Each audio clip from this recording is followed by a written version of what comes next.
आज हम लोग ये जो इंग्लिश के सेंटेंसेस लिखा हुआ है इसको हिंदी में समझने की प्रैक्टिस करेंगे। Air India airlines on Sunday, रविवार को एयर इंडिया एयरलाइंस अनाउंस किया। अनाउंस मतलब होता है घोषणा करना, तो अनाउंस्ड मतलब घोषणा किया। Second form of announce, second form लगा है मतलब ये सिंपल पास्ट टेंस है। द क्या अनाउंस किया? The cancellation of several flights, cancellation of several flights.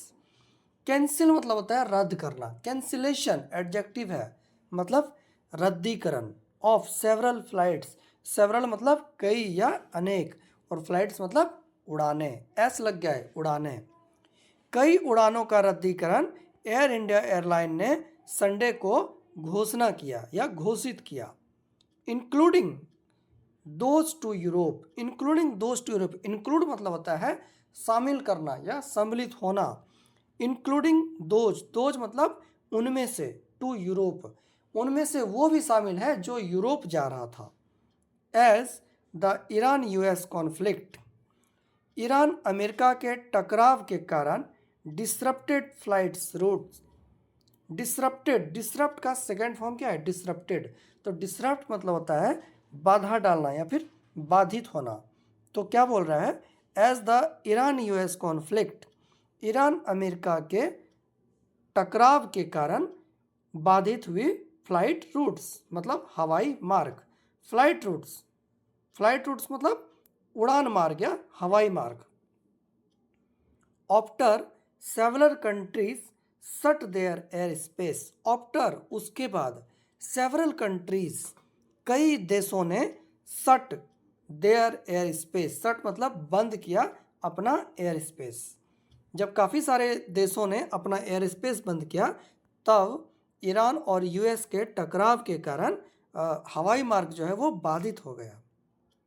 The ongoing conflict between Iran and US, the ongoing, ongoing मतलब चलते रहना या फिर जारी रहना, कॉन्फ्लिक्ट टकराव, बिटवीन के बीच में, Iran and the US, Iran और अमेरिका के बीच में जारी टकराव। Spilled over into the region, spilled, spilled मतलब क्या? स्पिल्ड मतलब होता है फैल जाना, तो स्पिल्ड हो गया सेकेंड फॉर्म। ये भी पास्ट इंडेफिनिट टेंस है या फिर सिंपल पास्ट टेंस जहाँ पे सेकेंड फॉर्म का यूज किया जाता है। स्पिल्ड मतलब फैल जाना। यहाँ पे डेट लगा है, डेट का मतलब कि नहीं होगा, डेट कंजंक्शन के रूप में नहीं आया, डेट का मतलब जो। डेट स्पिल्ड जो फैल गया, ओवर इनटू द रीजन पूरे क्षेत्र में। एज क्योंकि, Iran targeted US facilities, Iran ने टारगेट किया, टारगेट का सेकेंड फॉर्म टारगेटेड।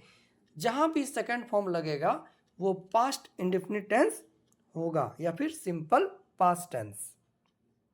तो एज क्योंकि, ईरान टारगेटेड ईरान ने निशाना बनाया यूएस फैसिलिटीज को मतलब अमेरिकन सुविधाओं को।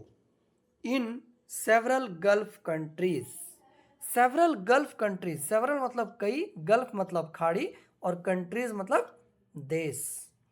इन सेवरल गल्फ कंट्रीज मतलब कई खाड़ी देशों में, कई खाड़ी देशों में अमेरिकन सुविधाओं पर ईरान ने निशाना बनाया।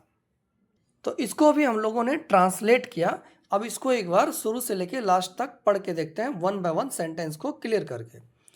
Air India airline on Sunday announce the cancellation of several flight, air India airline ने संडे को अनाउंस किया the cancellation of several flight मतलब कई उड़ानों का रद्दीकरण या फिर रद्द। इंक्लूडिंग दोज टू यूरोप, उनमें से वो भी शामिल है जो यूरोप को जाने वाला था।